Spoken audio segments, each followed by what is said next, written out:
На огромной скорости врезался в столб, автомобиль опрокинулся на бок, водитель с места происшествия сбежал.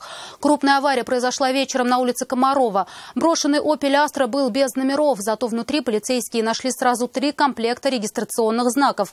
Это ДТП, как выяснили оперативники, имело непосредственное отношение к стрельбе, произошедшей несколькими минутами ранее. Обо всем по порядку. Алия Хайрудинова.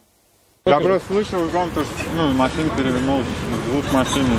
Я уже пришел на два перевернуть. Авария произошла на весьма неоживленной улице, поэтому очевидцев того, как «Опель Астра» на высокой скорости влетел в столб, после чего опрокинулся на бок, было не так много.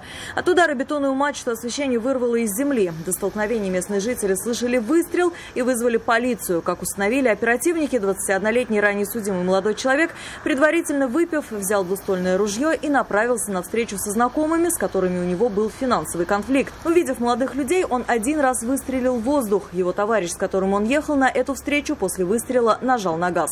Но не справился с управлением. Дожидаться автоинспекторов не стал и скрылся с места происшествия, бросив автомобиль.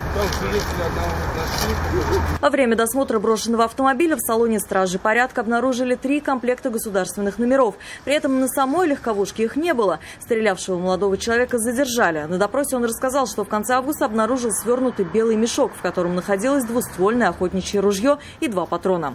Оружие он перепрятал и накануне вечером взял с собой. В отношении него возбуждено уголовное дело по 2 статьям: хулиганство и незаконное ношение оружия. Степень ответственности его товарища, уехавшего с места аварии, еще предстоит установить. Алия Хайрудинова, Айрат Назипов, Наиль Абдуллин, вызов 112.